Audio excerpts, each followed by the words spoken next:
மழைக்கால கூட்டத்தொடர் நேற்று ஆகஸ்ட் 21ஆம் தேதியோடு நிறைவடைந்தது. இந்த கூட்டத்தொடரில்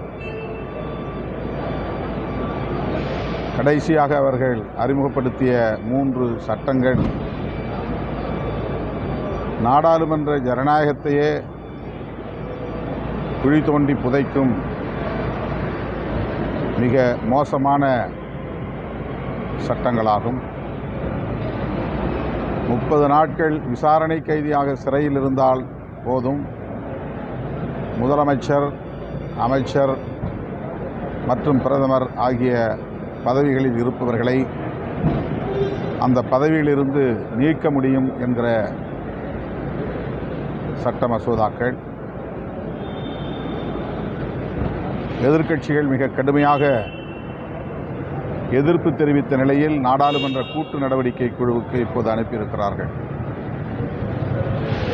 பாசிசத்தின் உச்சம் என்று சொல்லக்கூடிய வகையில் இந்த சட்டங்களை பாஜக அரசு அறிமுகப்படுத்தி இருக்கிறது. ஏற்கனவே சிஏஏ, என்பிஆர், என்ஆர்சி போன்ற சட்டங்களை அறிமுகப்படுத்தினார்கள். இது கடுமையான எதிர்ப்புக்கு மத்தியிலே நிறைவேற்றம் செய்தார்கள். ஆனால் அதை நடைமுறைப்படுத்த முடியாத நிலை உச்சநீதிமன்றத்தால் ஏற்படுத்தப்பட்டிருக்கிறது. மீண்டும் அதிலிருந்து ஒரு படிப்பினையை பெற்றுக்கொள்ளாமல் மிக மோசமான ஒரு கருப்பு சட்டங்களை அறிமுகப்படுத்தியிருப்பது நாடாளுமன்ற ஜனநாயகத்தின் மீதான ஒரு பாசிச தாக்குதல். நாட்டு மக்கள் விழித்து கொள்ள வேண்டும். அவர்கள் தமிழ்நாட்டிலும் காலூன்ற துடிக்கிறார்கள். தமிழ்நாட்டு மக்கள் மிகவும் எச்சரிக்கையாக இருக்க வேண்டும்.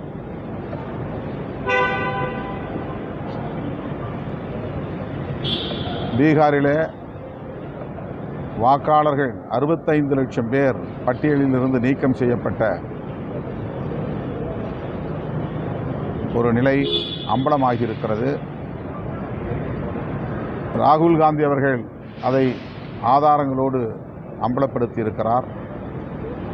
அது குறித்து விவாதிப்பதற்கு இந்த கூட்டத்தொடர் முழுவதும் எதிர்க்கட்சிகள் கோரிக்கை வைத்தும் அதை ஒரு பொருட்டாகவே இந்த அரசு எடுத்துக்கொள்ளவில்லை. கடைசி வரையில் அது குறித்து விவாதிப்பதற்கு அவர்கள் முன்வரவில்லை. கடும் எதிர்ப்புகளுக்கு இடையில் சில சட்ட மசோதாக்களை அவர்கள் சட்டங்களாக்கியிருக்கிறார்கள். இந்த மழைக்கால கூட்டத்தொடர்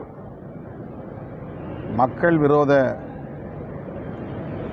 சட்டங்களை அறிமுகப்படுத்துவதற்கான ஒரு கூட்டத்தொடராகவே முடிந்திருக்கிறது. பாஜக அரசு பாசிச அரசு என்பதை உறுதிப்படுத்துவதற்கு இந்த கூட்டத்தொடரே ஒரு சான்றாக அமைந்திருக்கிறது.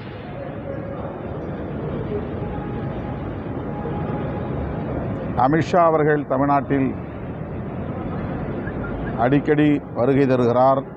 அவ்வப்போது தாமரை மலரும் என்று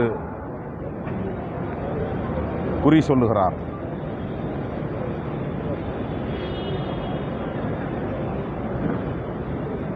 திமுக தலைமையிலான மதசார்பற்ற முற்போக்கு கூட்டணியை வீழ்த்துவதே எங்கள் முதல் வேலை என்று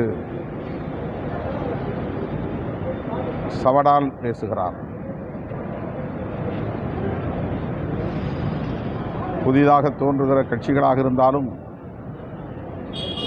பழைய கட்சிகள் பாஜக போன்ற கட்சிகளாக இருந்தாலும் அவர்கள் மதசார்பற்ற முற்போக்கு கூட்டணியை வீழ்த்த வேண்டும் என்பதிலேயே குறியாக இருக்கிறார்கள். தமிழ்நாட்டு மண்ணில் அவர்களின் சதி முயற்சி வெற்றி பெறாது என்பதை உரிய நேரத்தில் மக்கள் உணர்த்துவார்கள்.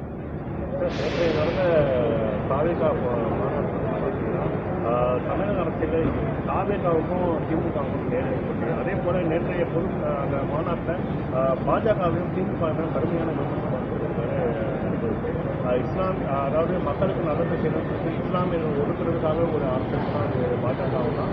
அதே மாதிரி தமிழகத்தில் வந்து பார்த்தீங்கன்னா பாஜக அரசு தான். அதே மாதிரி தமிழகத்தில் திமுக அரசு வந்து பாஜகவோட கள்ள கூட்டணி வைத்திருக்கிற மாதிரி பேசியிருக்காங்க.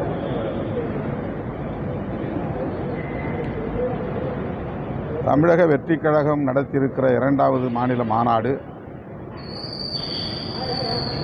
வெற்று கூச்சல்களுக்கும் ஆரவாரங்களுக்கும் அடையாளமாக இருந்திருக்கிறது.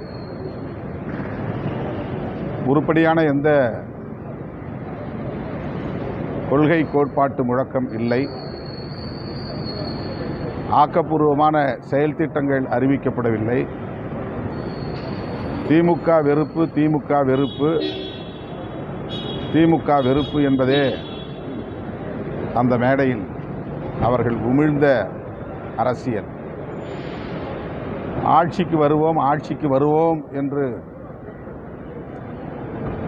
ஆர்ப்பரித்த பகல் கனவை கூச்சல்களாக முழங்கிய முழக்கங்கள் தான் அங்கே காணப்பட்டது. கட்சிகள் தொடங்கி இத்தனை ஆண்டுகள் ஆகியும் 2 மாநாடுகள் நடத்தியும் அவர்களது கொள்கை கோட்பாடுகள், செயல் திட்டங்கள் என்னவென்றே அவர்களுக்கே இன்னும் புரியவில்லை என்பதை இந்த மாநாட்டில் அவர்கள் எழுப்பிய கூச்சலும் வெற்று ஆரவாரங்களும் நமக்கு உறுதிப்படுத்தி இருக்கின்றன. இத்தனை லட்சம் பேரை திரட்டி வெறும் சவடால்களை மட்டுமே முன்வைத்திருக்கிறார்.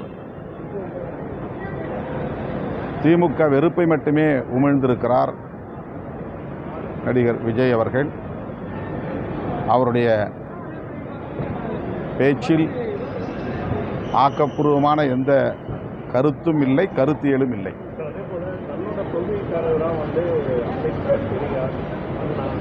அதெல்லாம் வெறும் அடையாளங்களாக இருக்கின்றன.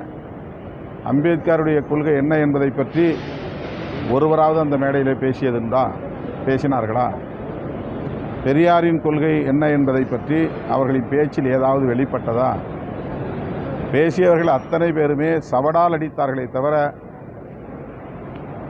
ஆட்சியை கைப்பற்றுவோம் என்கிற வேட்கையை வெளிப்படுத்தினார்களே தவிர திமுகவுக்கு எதிரான வெறுப்பை உமிழ்ந்தார்களே தவிர அவர்கள் உயர்த்தி பிடிக்கிற கொள்கை ஆசான்களின் கருத்தியல்கள் எதையும் பேசவில்லை.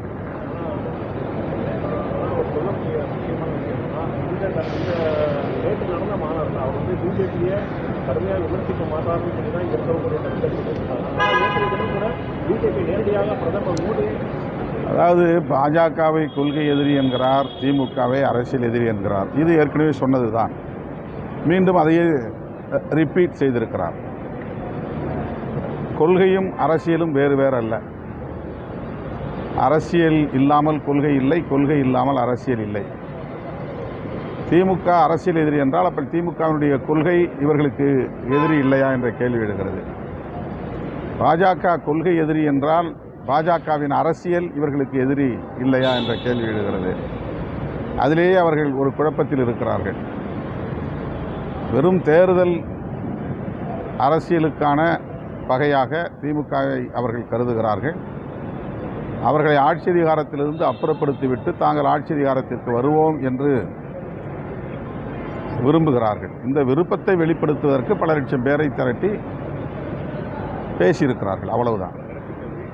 அதே போல புதியதாக கட்சி தொடங்கி வரக்கூடியது அதிகாரத்தில் இருக்கிறவங்களாம் எதிர்க்கிறவங்க வளர்ப்பாங்க. அதே மாதிரி இப்போ ஒரு கட்சி வருதுன்னா அவங்க வந்து அதிகாரத்தில் யார் இருக்காங்க அவங்கள கேள்வி கேட்கறவங்க வளர்ப்பாங்க. இப்போ அதிகாரத்தில் வந்து பாஜகவும் திமுகவும் அந்த இடத்துல அதிமுக இல்லை.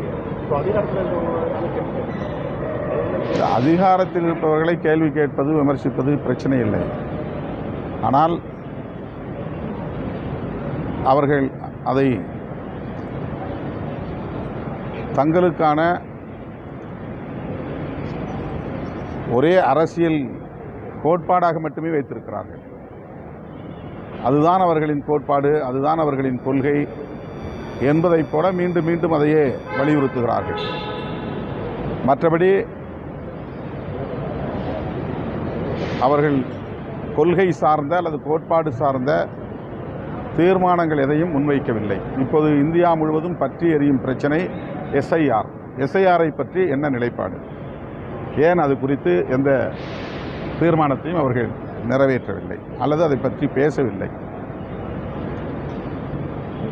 இந்தியா முழுவதும் மட்டுமல்ல, உலகம் முழுவதுமே இது பற்றிய ஒரு உரையாடல் இன்றைக்கு தொடங்கி இருக்கிறது. ஜனநாயகத்தின் மீது நம்பிக்கை உள்ளவர்கள் அத்தனை பேருமே இந்த வாக்கு திருட்டு குறித்து கருத்துக்களை பகிர்ந்து வருகிறார்கள்.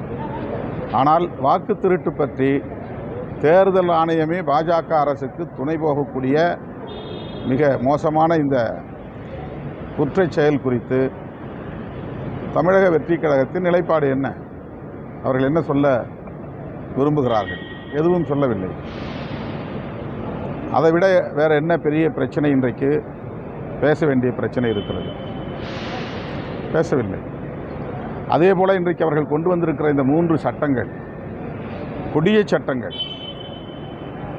ஜனநாயகத்தை சிதைக்கும் சட்டங்கள், அரசமைப்பு சட்டத்தை சிதைக்கும் சட்டங்கள். இந்த சட்டங்கள் குறித்து தமிழக வெற்றிக் கழகத்தின் நிலைப்பாடு என்ன? ஏன் கருத்து எதுவும் சொல்லவில்லை? ஆணவ கொலைகளுக்கான தடுப்புச் சட்டம் வேண்டும் என்று சொல்லுகிறோம். தென் மாவட்டங்களில் ஆணவ கொலைகள் அதிகரித்திருக்கின்றன. அந்த மண்ணில் நின்று கொண்டு ஆணவ கொலைகள் கூடாது என்று சொல்ல என்ன தயக்கம்? ஆணவ கொலைகள் குறித்து கருத்து ஏதும் சொல்லவில்லை. ஏனென்றால் கருத்தியல் சார்ந்து இன்னும் அவர்கள் விவாதிப்பதற்கே தயாராக இல்லை. ஆட்சி அதிகாரத்தில் இருப்பவர்களை விமர்சிக்கக்கூடாது என்று நாம் சொல்லவில்லை. அதிகாரத்தின் மீது இருக்கிற வெறி திமுக மீதான வெறுப்பாக மாறுகிறது, அவ்வளவுதானே தவிர கொள்கை சார்ந்த விமர்சனங்களாக இல்லை.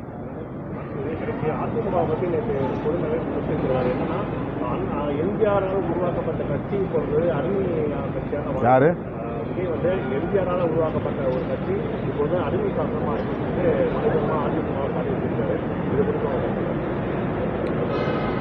அது அதிமுக தான் அது குறித்து பதில் சொல்ல வேண்டும்.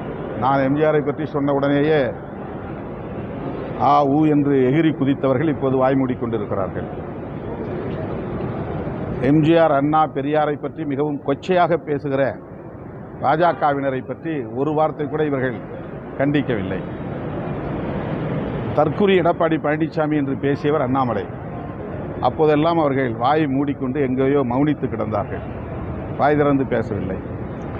சமூகத்தில் இருக்கிற விமர்சனங்கள் இப்படி இருக்கின்றன என்று யாரோ சொன்ன விமர்சனத்தை நான் மேற்கோள் காட்டி இப்படி விமர்சனங்கள் இருந்தாலும் என்று மேற்கோள் காட்டி பேசினேன். உடனே பாய்ந்து பிராண்டினார்கள். இப்போது விஜய் சொன்னதற்கு அவர்கள் என்ன பதில் சொல்லுவார்கள் என்று நீங்கள் கேட்டு சொல்லுங்கள். 2வது மாநாட்டிலையும் ஆயிரக்கணக்கான சேர் உடைக்கப்பட்டிருக்கு. அவரால் ஒழுங்காக